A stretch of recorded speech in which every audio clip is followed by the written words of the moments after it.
holy guacamole, what an episode that I've got for you here. So we are talking about scaling sensemaking with Gordon Brander and Michael Garfield. Gordon Brander is the founder and CEO of Subconscious, previously worked on web platform and browsers at Google and Mozilla. Michael Garfield is a digital media strategist at the Santa Fe Institute and the host of the Complexity podcast and the Future Fossils podcasts. I wanted to have them on the podcast to talk about a Substack post that Gordon wrote, and it's entitled Thinking Together, Steps to an Ecology of Mind. So basically what we're talking about in this episode is this idea that societies hit an information scaling threshold, and then they start to stall out as they reach this sort of collective neurosis caused by the complexity of their information environment and the inability to rely on institutions for sense making. This sounds familiar to you. Maybe it's because you've spent time on social media and you know that our institutions for sense making are going through rapid change in the 21st century. And so I wanted to talk to Gordon and Michael about this opportunity and also challenge space and what it would look like for us to move our information environment towards the planetary challenges that we're facing, things like climate change, global pandemics, mass extinctions, geopolitical tensions, things like that. What are the ways in which we can increase our sense making and get away from a collapse trajectory for society and more towards an awakening trajectory or a sustainable regenerative trajectory for society? And so Gordon's really a beautiful thinker on this. And I know that Michael has informed a lot of his points on, as our problems get more complex, how our ability to meaningfully coordinate breaks down, and what are the ways in which we could start to address that. So in the second half of the episode, we talk about how can we scale our thinking? Can we think with a second brain, like an AI-assisted brain? Can we think together at Dunbar scale? Can we think together with an entire network of humans? And what would have to be true to build technologies in order to sense make better in the 21st century? So I don't know if you can hear it in my voice, but I'm just buzzing about this conversation with Gordon and Michael. I think it's one of the most deep and fascinating conversations, but also maybe there's a little bit of complexity there that I found myself Googling stuff through the episode. So maybe you will as well. But one of my favorite episodes that we've done so far. I think that you're going to enjoy this conversation on scaling sense-making with Gordon and Michael. Enjoy, coordination. ATHENA DAO is addressing the underfunded areas of women's health, such as menopause and endometriosis. ATHENA is a community-driven DAO, giving women a say in decision-making and funding the scientific breakthroughs that impact their lives. With cutting-edge technology like Molecule's IP NFT framework, they invest in research IP that ensures exclusive licensing rights. ATHENA DAO is raising awareness to women's health research, working alongside existing organizations. So join ATHENA DAO today to help change the landscape of women's health research. Hey, Gordon. Hey, Michael. How you doing? Doing well. Yeah. Really excited to get into this piece that you wrote, Gordon, Thinking Together, Steps to an Ecology of Mind. So can you tell us what was in that piece and what was going through your mind as you're writing this piece? Yeah, maybe to situate this a little bit, I'm founder of a sort of decentralized tech startup, Subconscious. We're building this protocol for thinking together. I guess you could sort of qualify it as like, what if Notion or Rome, but a protocol. So that piece is my attempt to kind of situate what we're doing in a larger sort of picture of the world. And for me, this all started with this really interesting paper, Scale and Information Processing Thresholds in Holocene Social Evolutions. This is a real mouthful, but... Yeah, we're going to have to unpack that, I think. Yeah, so here's the backstory. There were these researchers who were coming through this database called Seshat Databank. And this is basically a huge collection of data about historical civilizations dating all the way back, I believe, to the last ice age. And as they were combing through this huge pile of data, they started to notice this disconcerting pattern, which is that civilizations in this data set tended to scale until they sort of saturated their ability to make sense together. They were basically, as they scaled, overwhelmed by the information environment that they created for themselves. So I sort of think of this as like, we have to make sense together. We have these kind of civilizational CPUs, basically ways of figuring things out, like tradition, education, markets, democracy, bureaucracy, and science, right? And every civilization has their own sort of collection of these ways of making sense. Each of them kind of has a capacity to make a certain amount of sense. And what we saw in this paper, what the authors saw in this paper, was that you sort of scale for a while until you kind of saturate your set of tools for figuring things out together, and then you get stuck. So then the authors posit something really interesting, which is that there are a number of civilizations that seem to just blink out in the data set, just disappear. And they actually posit that maybe what's driving these collapses we don't understand is a sort of missed opportunity to invent new ways to make sense together. So you sort of hit that plateau and reinvent yourself, or you don't. So I read that and I took a step back and I was thinking, like, I think we've hit a civilizational scaling threshold. I think the internet has really massively scaled up the complexity of our information environment, but we haven't really figured out yet how to make sense in this new environment. So that's sort of the launching off point for the piece. Beautiful. Michael, anything to add? Yeah, I mean, I talk about this stuff with Gordon all the time, or whenever we're lucky enough to speak with one another, because this was a theme that came up again and again and again in the conversations I was hosting for Complexity Podcast at SFI. And my own inquiry into this really started with a talk that Simon DiDeo gave at SFI in, I think, January of 2019, where he took a process from the digital humanities called topic modeling, where they tag large corpora with a machine learning technique and find out sort of statistical relationships between machine-generated topic clouds in historic texts. And so he took the Proceedings of the Royal Society, which is the oldest scientific journal, and examined how different constellations of topics evolved over the 350 years that journal has been around. And what he found is that there is a kind of a stock market curve in the confidence of scientists that science is going to arrive at a unified understanding of all knowledge over time. That in a cycle of about 150 years, that our collective faith in consilience or unification goes up for about a century, and then there's a profound collapse in the sentiment that we're going to actually be able to unify knowledge that lasts about 50 years. And then there's another major scientific breakthrough that grants us an ability to unify this knowledge, and we pursue unification again for another century until the amount of information generated by those new techniques overwhelms us again, and then we find ourselves back in an age of pluralism. So, you and I met at the Plurality Institute conference in January, and I think it was great to meet in that setting, because what I see, Glenn Weil and Vitalik and Pooja Olhaver in that piece that on soul-bound non-transferable tokens, and how do we quadratic voting, and these are some of the most exciting developments coming for me out of the Web3 space, precisely because they seem to be, in my estimation, the most promising innovation that's going to allow us to start to build back together functional social epistemology in an era where the profusion of new what my mentor and my friend Richard Doyle calls the info quake generated by digital technologies, we can actually start to organize that in some way that is more effective than the processes that were put in place after the 30 Years' War and the social epistemic crisis generated by the printing press. So, if you look back to the Protestant Reformation and the emergence of modern universities and modern corporations and modern journalism, we're in a very similar kind of moment historically.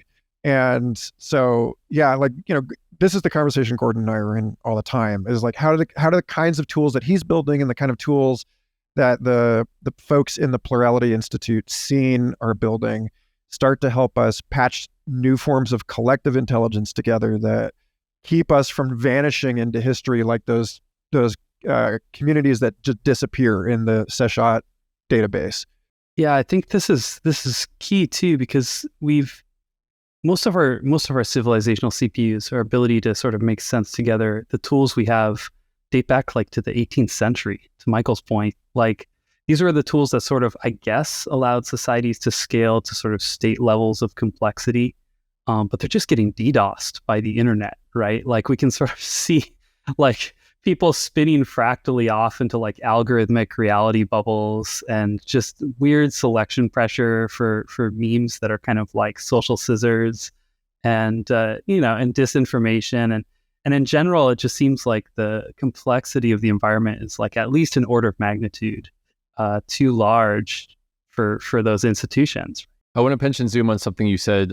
Social scissors, scissor statements is something that Balaji Srinivasan talked about when he was on the GreenPilled podcast. And basically the idea is that if you can come up with a statement that is maximally divisive, a scissor statement, then that's what will be upregulated in today's social media environment, because the social media environment is maximizing for engagement, because these are for-profit companies that want to keep you on site longer because you're more profitable when you're outraged. And so it'll upregulate scissor statements in order to keep us on site more, because we're more profitable that way, disregarding the fact that we're not as healthy when we're enraged in that way. And so I think that, one way of, I think, looking at the culture wars right now is that we have a media environment that upregulates division because it's more profitable that way. And so I think that this is just one example of what you called the information bomb, Michael, the problem with dealing with sense making when there's an information abundance because of the internet, not scarcity.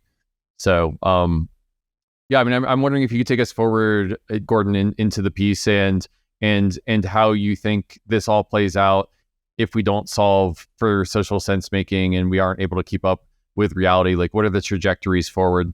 Yeah, maybe to build on your last point too, I think something we see in evolutionary systems is each time there's a major transition, it sort of resets the evolutionary clock and favors like really simple sort of forms of life. And I think in some ways this is happening in our knowledge environment as well. Like, we had these really complex, or still have sort of, they're creaking, but like these really complex ways of making sense together, like democracy, like the scientific method, and they're just kind of getting completely DDoSed by this new information environment. But what does thrive is just really sort of like sticky, scissorsy memes, like basically the information equivalent of a virus, just kind of like ripping through the landscape and replicating. So I think what happens if you're not able to kind of evolve the next step, like evolve multicellular memes, like more complex thoughts than these sort of basic memes, is you end up with kind of social disintegration. Like, the complexity of the society can't be sustained, so you end up sort of breaking down into smaller kind of units. But in some ways you could say, hey, this is just kind of evolutionary pressure doing its work. Like, more communities means more strategies being tried in the new environment. But I kind of take a look around and I'm thinking, like, this is sort of an unfortunate moment to be hitting the information scaling threshold. Like, we have some planetary challenges, right? Like, climate, kind of a big deal. We've got like global pandemics. We're still sort of like struggling our way out of one of those. Mass extinctions, geopolitical tensions, financial crises, maybe looming nuclear threats. I hope not. But like, these are sort of planetary scale challenges. We need to figure out how to think together over the network pretty quick to cope with them. Yeah, and I was going to yes and what your point. I mean, it feels like we've got these planetary scale challenges, but what Web3 is upregulating right now is like Dogecoin or NFTs that are very simple. And so it gives me actually a lot of, it calms me a little bit to know that when we hit these thresholds, that things reset into their most simple memes that will spread like viruses, and then we can add complexity and we can kind of add from there, build into solving the more complex problems on top of that. What is it, Gauss law, that any sufficiently complex system evolved from a simpler system over time? Yeah, exactly. Yeah, and in a sense too, I think about things like Dogecoin, and I'm like, well, so let's sit back and wait, because like this is maybe a first pass on something bigger. I do sense that maybe growing something more complex requires kind of getting into the loop of actually solving sort of fundamental allocation problem. Like if we think about what markets are doing and have been doing in our society, it's about sort of getting things where they need to go. It's like running a distributed social computation to sort of figure out, well, I grow potatoes, who needs potatoes? I make software, who needs software? That's a pretty mathematically difficult kind of thing to figure out. And a market kind of mostly, if you squint, does it, with some problems here and there at the extreme ends. But, I think we sort of maybe saw some of the beginnings of this with algorithmic trading and now with crypto. Like when you layer a network on top of the market mechanisms that we built up over the last few hundred years, again, there's like this impedance mismatch. So there's just like the network moves much faster and the spikes are much larger, and you get funny things that happen, like, bank runs on Silicon Valley Bank that happen nearly overnight because of the speed at which a meme can spread on Twitter is just much, much faster than the speed at which, like, let's say, financial financial regulators can cope with it. Yeah, and just to stack on that, I think this what Gordon's calling the impedance mismatch is something that for me became really, really obvious at the beginning of the COVID pandemic, right? Because or even before that, when Hurricane Katrina hit New Orleans and people were left stranded in a disaster area to which, the help that they were expecting from FEMA just was not coming. And then the sort of federal protocol for how to address this ended up directly interfering with people's ability at the local scale to respond to the disaster with mutual aid networks, where people were being locked into their homes and arrested if they tried to come out and actually help their neighbors.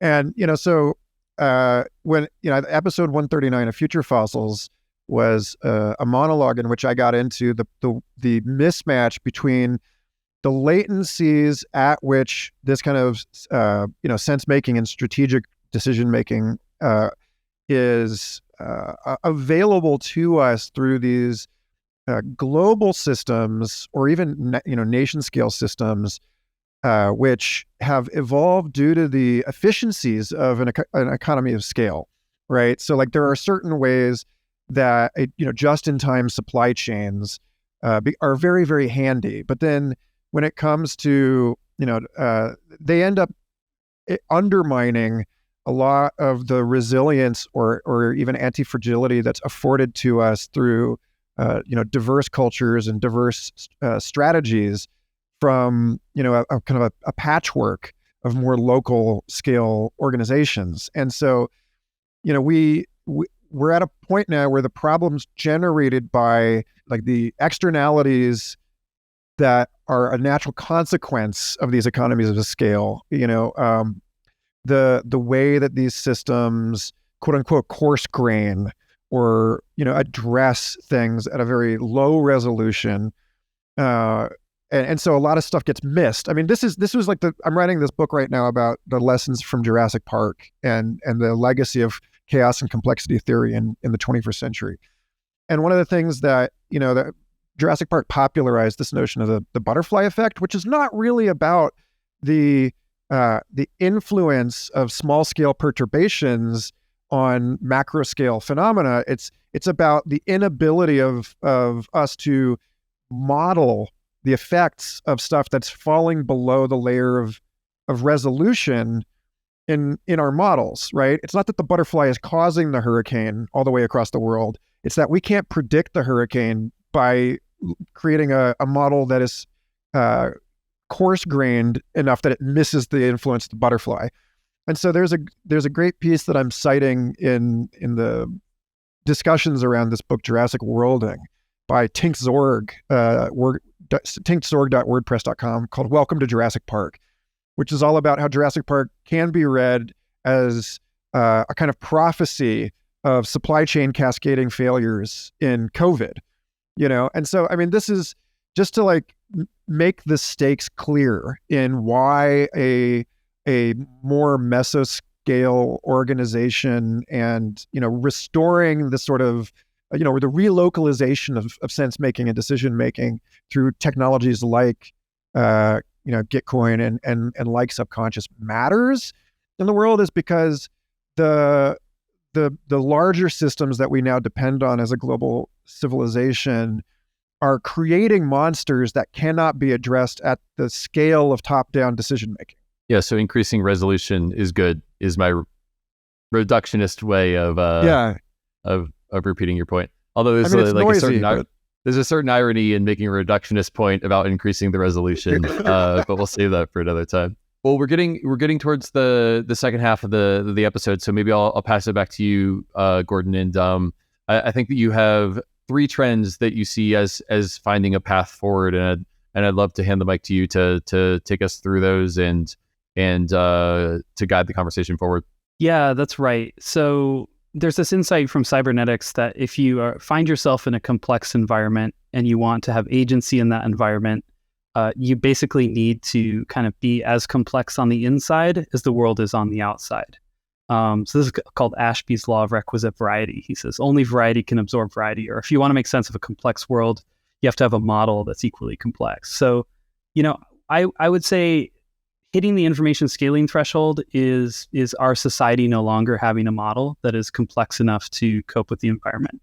I think we see this reflected in social media, in sort of broad kind of spread of conspiracy theory, which is kind of like a broken epistemology. It's like the inability to navigate your environment and make a coherent model.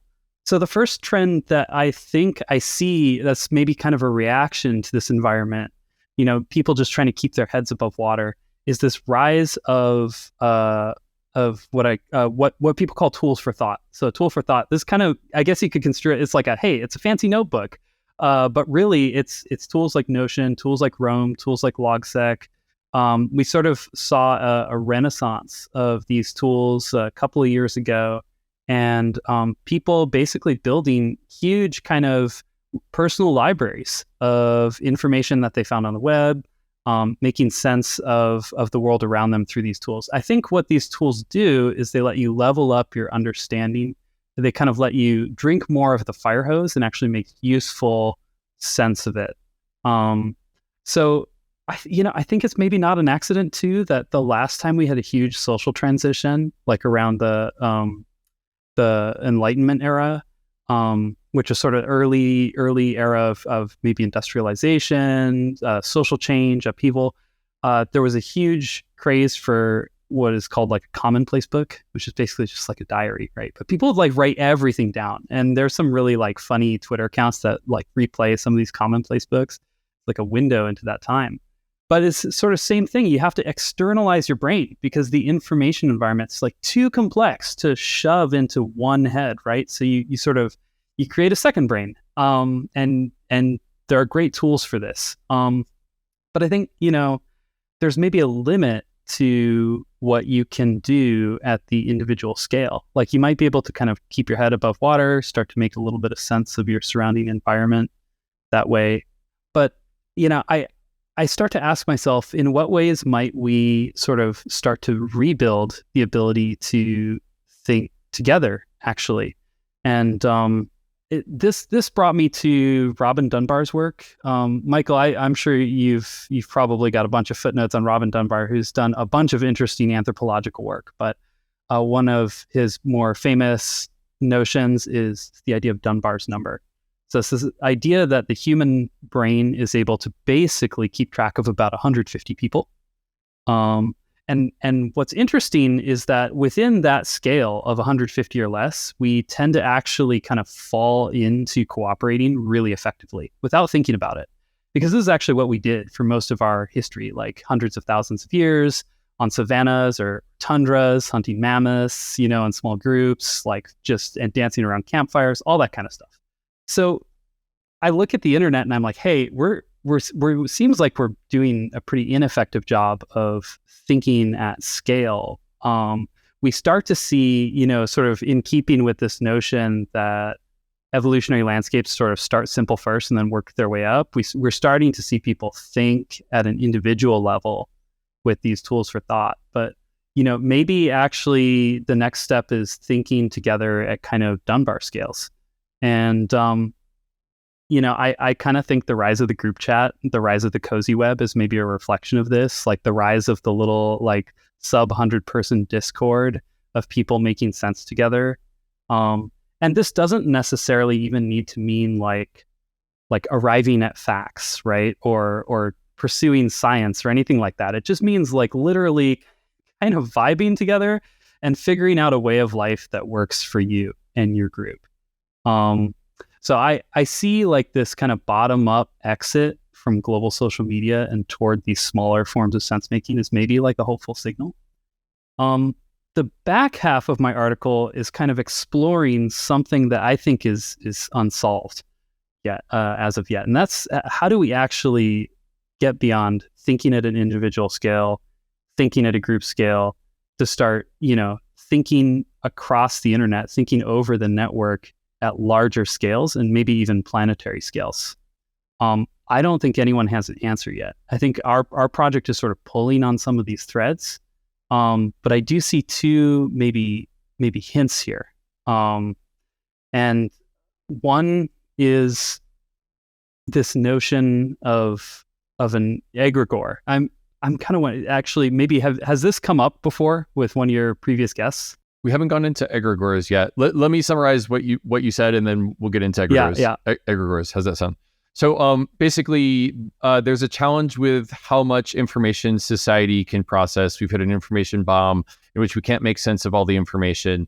And you're proposing 3 modalities in order to solve the complexity of the problems: thinking with a second brain, thinking at Dunbar number scale, and then thinking within the network, which I just kind of think of as, if you look at Dunbar's number of, it's like, Dunbar's number is a proposed cognitive limit to the number of people that we can have relationships with, starting with myself, which is 1 person, to my immediate kin, which is 5 people, all the way up to 150 people, which is, I think, the game theoretic limit that is Dunbar's number. You're proposing scaling by thinking with a second brain for me, and then thinking together at Dunbar scale with the relationships that are closest to me, and then outside of Dunbar's number, thinking within the network, right?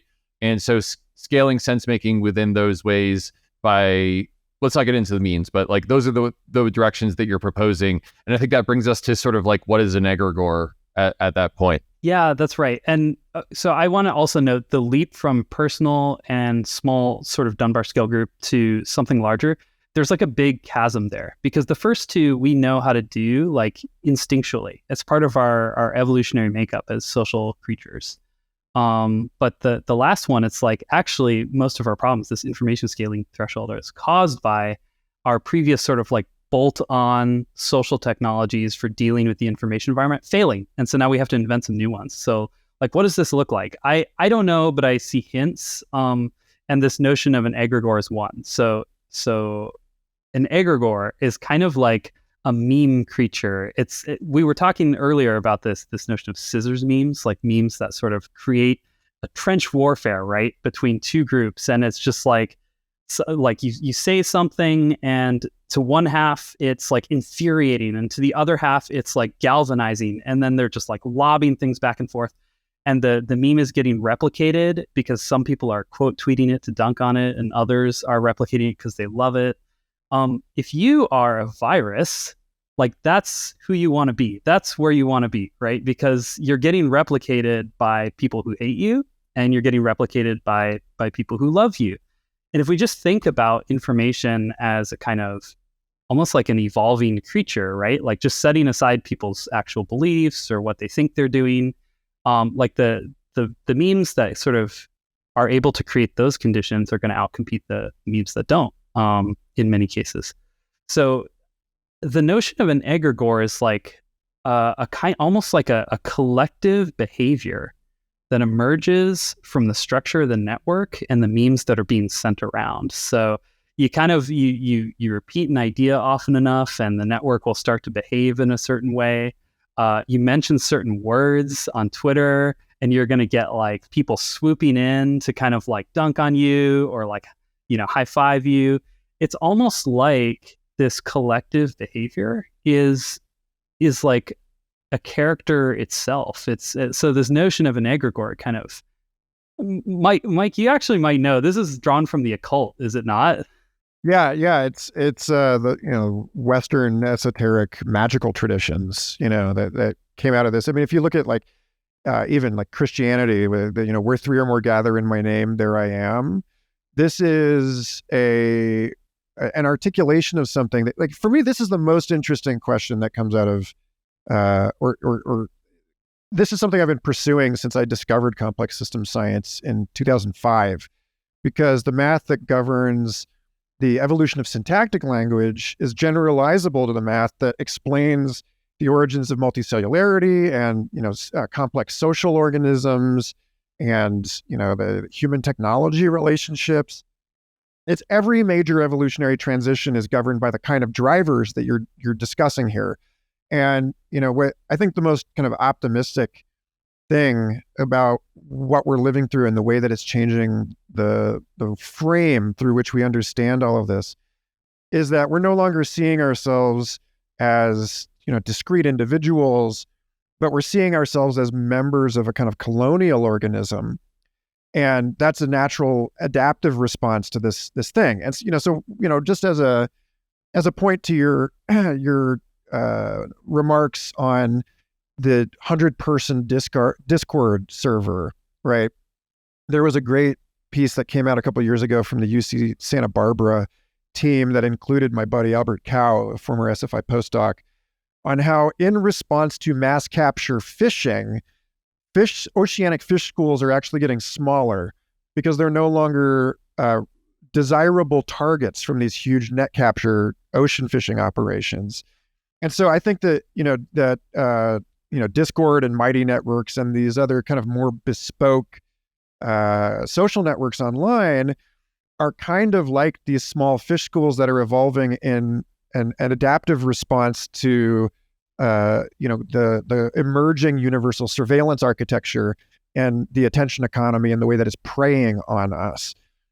So I mean, it has a lot to do with more than this issue of sense making at scale, and a lot to do with the sort of balance again. So how do we backfill the kinds of social organization that we have to include something that's not only able to respond rapidly, it turns quickly in response to a threat, but all this other stuff, and so just to get a little trippy about it, this is a big question that I've been exploring with my friend the Tea Fairy and some other members of the burner sort of psychedelic community, which is how can the experiences that people are having on psychedelics of this sort of collective, this like a phenomenological direct experience of participating in an egregore, right? How can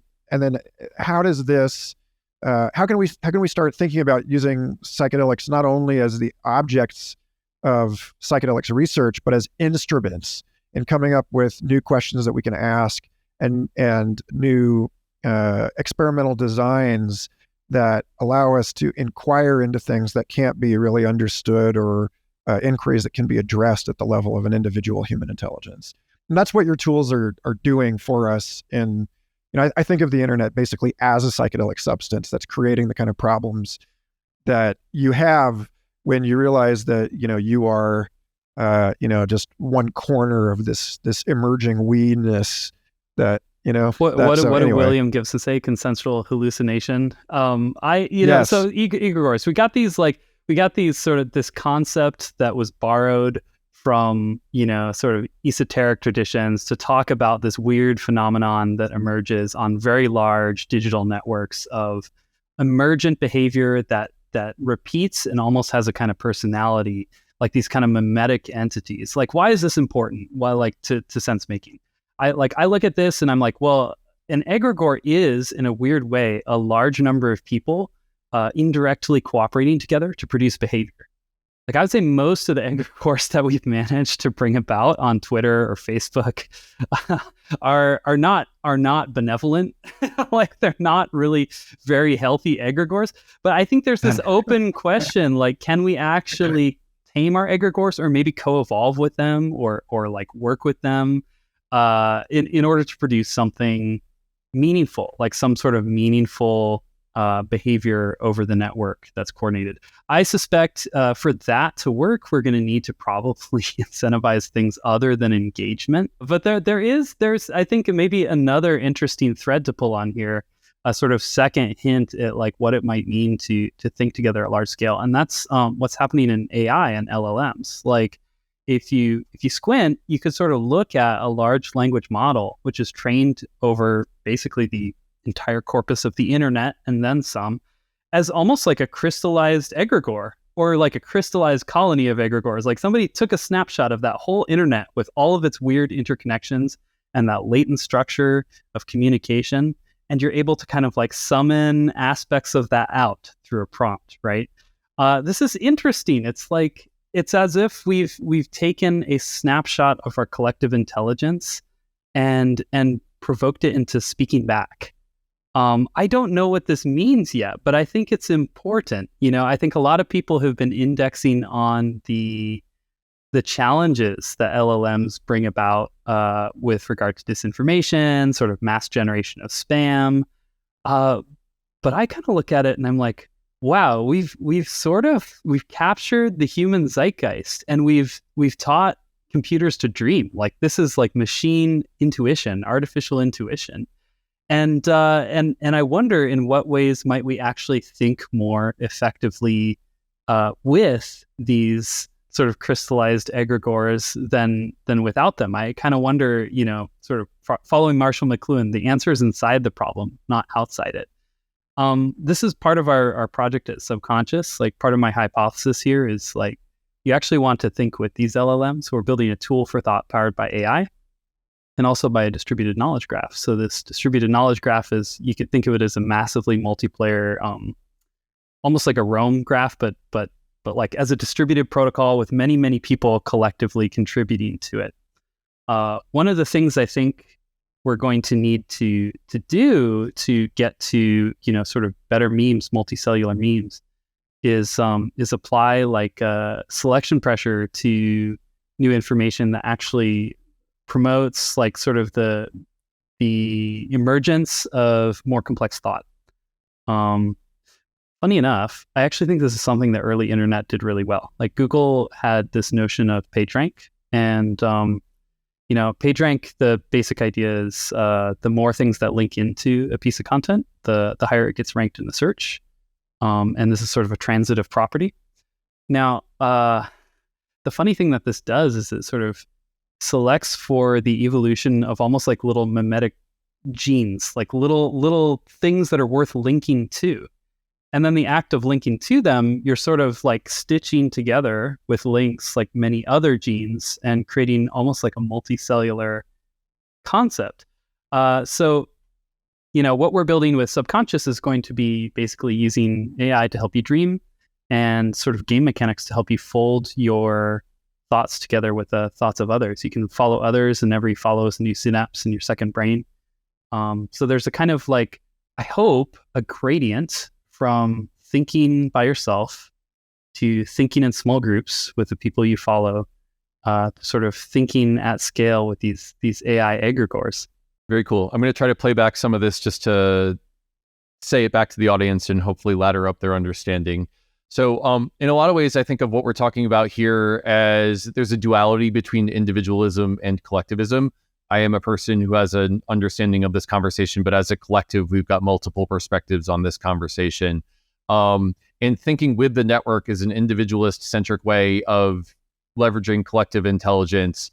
And an egregore, which is a shared thought form, is almost like a collective-oriented way of thinking about what we see within the network. So thinking within a network and an egregore are both different ways of saying that we have to figure out a way to internalize the complexity and to sense make about our information environment, and understanding that we're in an environment right now where those who replicate the most information are the ones who are going to win the evolutionary game.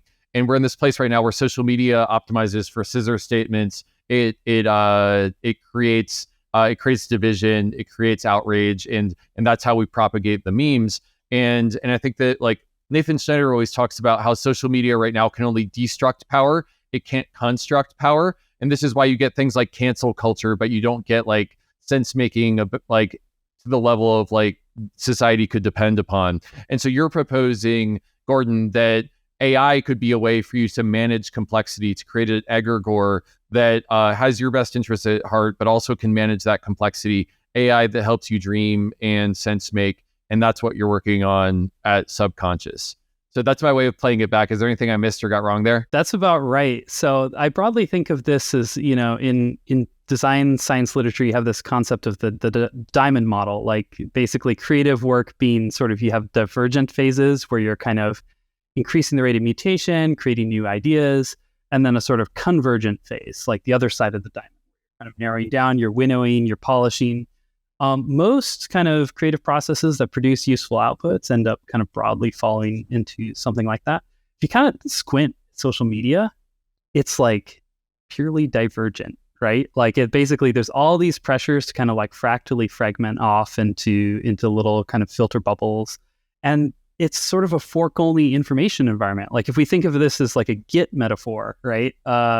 You're always forking someone else's statement, but you're never merging. There's no incentive to merge. You're always quoting to dunk, but you're never really quoting to stitch together like a larger work of understanding. Like in scientific literature, they have quote tweets too. They're called citation, and yet somehow there are selection pressures like peer review that cause like knowledge to emerge from that process. And on social media, our selection pressures are like liking, retweeting, doing the little angry eyebrow face on Facebook. Like somehow these mechanisms are not producing, common understanding or coordination, or they're not even really producing like superstitions that we can agree on that would help us coordinate, right? They're just sort of producing a lot of splitting and anger. So, I think I'm not going to claim to have all the solutions here, but I think we need to balance these sort of generative, divergent forces with some other mechanisms that are convergent and cause us to actually not just fork, but merge together to produce something of worth together. I see like maybe only 2 examples of this on the internet where it's going well. Like GitHub is one, Wikipedia is another. I don't think that we've exhausted the design space of possible ways that we can make sense together on the internet. Yeah. We got to pull you down the DAO rabbit hole at some point, Gordon. Yes, right. Yes. There's lots of people trying. Yeah. Actually, that's a great sort of like maybe third or like 2.5 kind of like people we're rediscovering democratic mechanisms across the network. And we're sort of, I think, speedrunning a lot of the history of democracy too, which is kind of fun to watch, right? Like we have to like re-experience it so that we understand why these things were put in place in the first place in the democracies that we inherited. So like I see that as a broadly like really positive kind of happening. Well, we got to get to our Federalist Papers stage of democracy, in which I think we create a. Michael, I want to pass it over to you and hear how this is resonating with you and what comes up for you. Oh yeah, absolutely. So I recently had my old friend Kimberly Dill on Future Fossils, and she's an environmental philosopher in California, and she reminded me that there's this great. Most people are familiar with this idea in some form or another. The blind people feeling up an elephant. Somebody thinks it's a snake, somebody thinks it's a tree trunk. This is the Jainist principle of anekantavada, which is, that we need multiple perspectives in order to understand things. And this is, just to anchor this in some more Web3 stuff, this is one of the things that always struck me as inherently problematic with a universal consensus model for distributed ledgers, right? Because what you end up with in this sort of original formulation of Bitcoin and these other universal consensus protocols is exactly what Gordon just said, which is a system in which it doesn't actually look like science. It doesn't look like the bottom-up construction of knowledge. It looks like the top-down enforcement of a reality tunnel, whereby if you disagree, then we're just going to run off down our own little tube into an ever more fractured, population of incompatible forks. And so, one of the more promising protocols or projects I've seen coming out of the Web3 space is Holochain, which I don't know how many of your listeners are familiar with Holochain, but it's based on something that's a much more sort of mature postmodern knowledge construction philosophy, which is one of locally generated bottom-up knowledge that is then permissioned voluntarily up into an ever more comprehensive structures. So knowledge and I basically, it's like their security protocol is one that is very lightweight and minimally energy intensive, because now it doesn't require consensus on the part of the entire network in order to sign a transaction.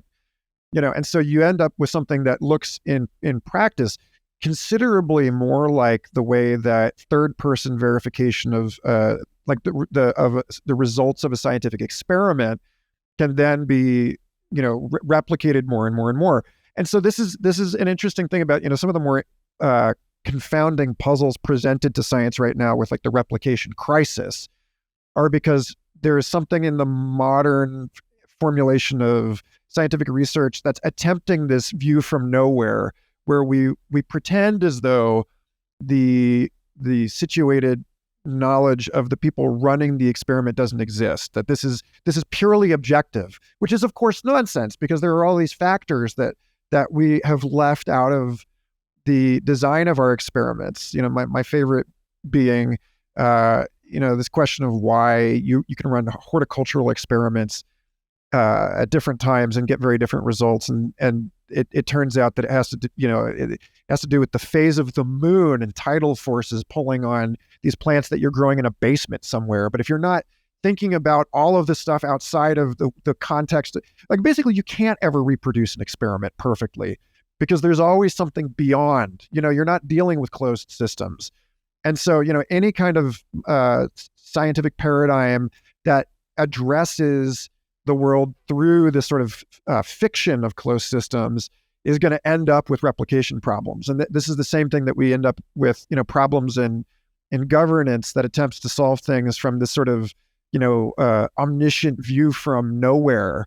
It's just nonsense. And so, I think, how we balance these attempts to get everybody on the same page with the reality that no truth claim is purely objective. How do we instantiate this understanding in the technological platforms moving forward is really interesting. To draft off of Michael's thoughts on sort of this notion of plurality, epistemic plurality, this is something we wrestled with a lot in the early stages of doing protocol work for Subconscious. So we developed a kind of distributed knowledge graph protocol called Noosphere, and I guess you could think of it as like a sort of massive shared Roam graph made up of smaller public and private graphs that are signed with cryptographic keys.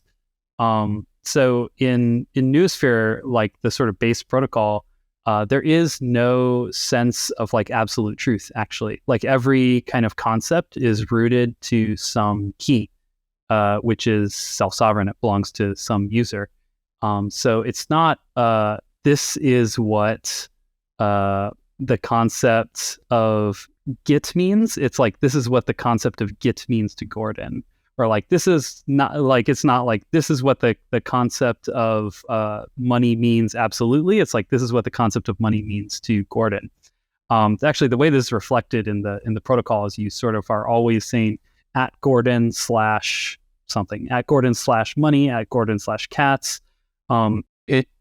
It kind of reminds me of how like there's this idea in physics that everything's interrelated and there is no absolute sort of state. It just depends on the perspective of the observer. And especially when you get into general relativity, this is kind of like general relativity, but for our information space, that you need an observer. There's no absolute knowledge. Yeah, exactly. Actually, this is an interesting tension in distributed systems.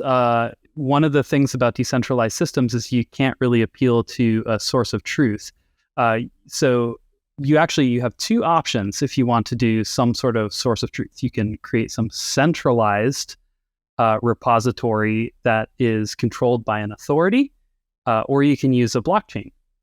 So if you want to, sort of defer doing either one of those things, you are stuck in the world of relative statements, which is actually kind of an interesting world to be for a little while. Like our protocol is sort of pure distributed protocol built on top of IPFS and kind of embraces that limitation. You can actually layer kind of, absolute truth claims on top if you want using a chain.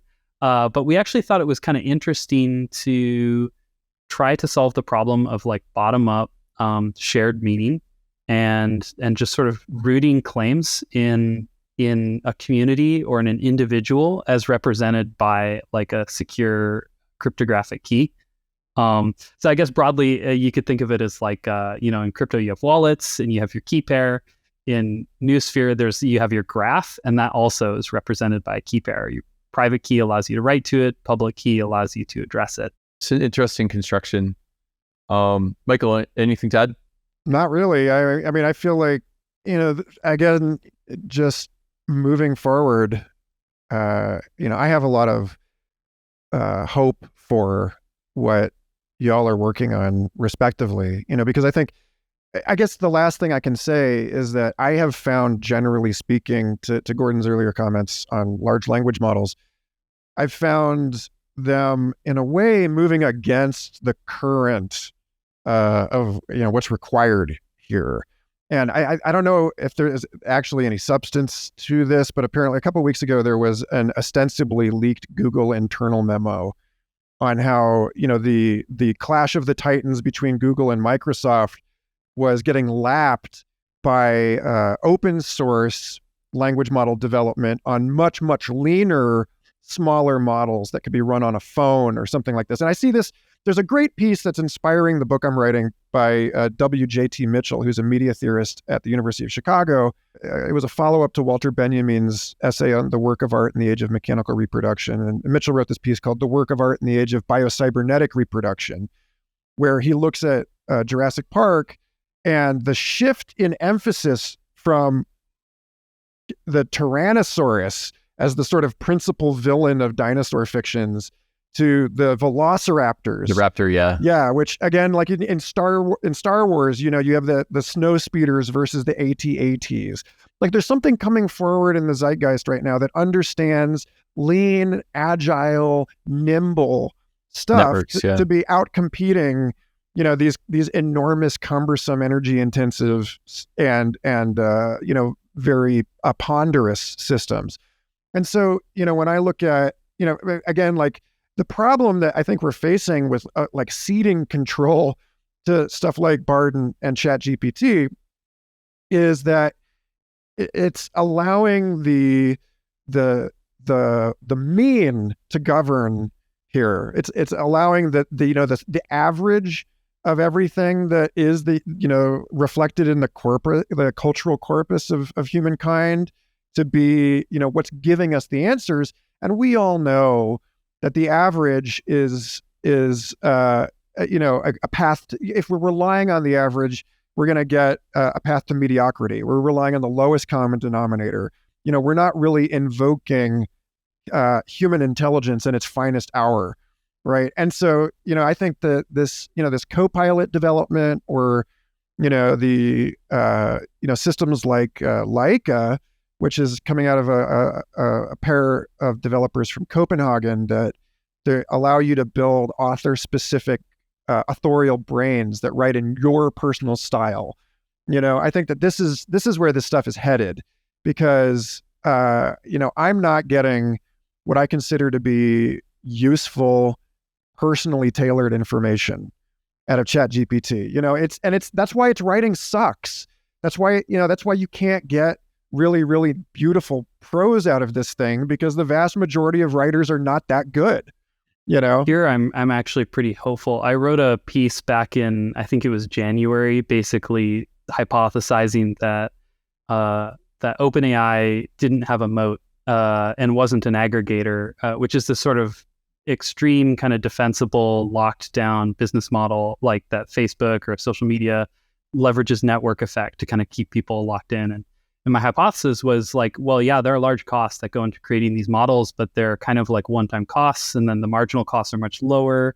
And really what this looks like is more like a traditional industrial monopoly where you drop a bunch of money and then you're sort of like sit on your factory and nobody can compete with you because you have this big factory.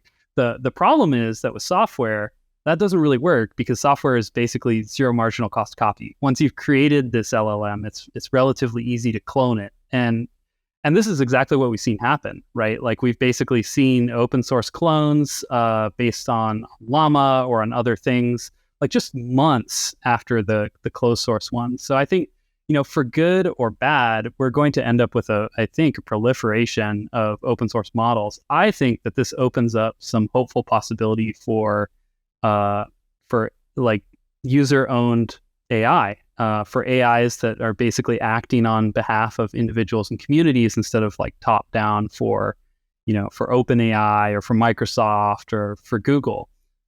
This is part of, I think the bet we're making or the world we're trying to build toward with Subconscious is that, over time, like everyone should have their own AI, right? It should be you and your super intelligent subconscious that like riffs with you and thinks with you and kind of like scales up and multiplies your own ability to make sense and to think.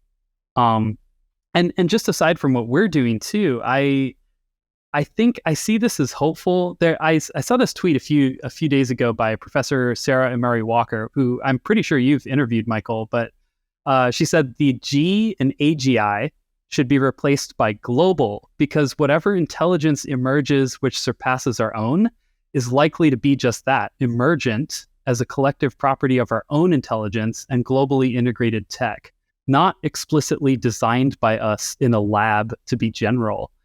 I thought that was mind-blowing, and it basically summarizes like the threads we're pulling on and the direction we're trying to head.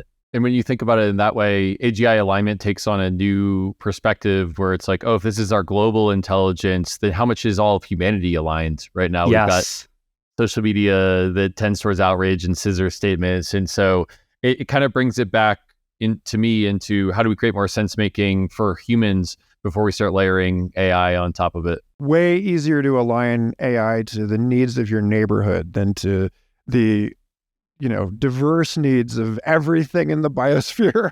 Well, maybe a decentralized, I feel like I'm teasing what might be another episode between us in the future, but a decentralized world in which we all have AIs in our pockets, and how do they coordinate with each other? How does that create new opportunities, but also creates new problems is kind of where my mind goes. Yeah, and I think we're going to need those AIs on our side to cope with the information environment that the AIs generate, because if you thought the internet made things complicated, just wait until like you can sort of mass produce spam and disinformation that passes the Turing test. But it's back to this notion of requisite of variety again. Like the complexity of your model has to match the complexity of the environment. So if AI is generating a lot of noise, I really think probably the only way forward is for AI to be incorporated into our own personal sense-making systems to be able to cope with that. Well, this has been a fascinating episode. I think a lot has fallen out of the idea that society has hit an information scaling threshold, and that could stall it out. And we need to scale our sense-making through thinking with the second brain, thinking together at Dunbar scale, thinking with a network. And Gordon, Michael, I really enjoyed the conversation. I'm wondering, last question, how can people get involved in your work? How can people help you with your respective projects and missions? Maybe I'll go to you first, Gordon. Yes. Well, you can keep up with what we're doing at our Substack, which is subconscious.substack.com. Our project's called Subconscious. The protocol is called Noosphere. It's all on GitHub, licensed under MIT and Apache licenses, open source. We welcome contributors. We have an active Discord. We think that the tools for thought should belong to everybody, and we want to basically build a new kind of distributed content web that everyone's free to contribute to, one that's more decentralized and maybe a little more Web 3 or Web 2.5 flavored. So yeah, any listeners who are interested in engaging with us there, you're more than welcome. Yeah, and I'm a big fan. Gordon. I love your Thanks. blog. It's superb, and I'm glad to be in the alpha for Subconscious. I feel very privileged.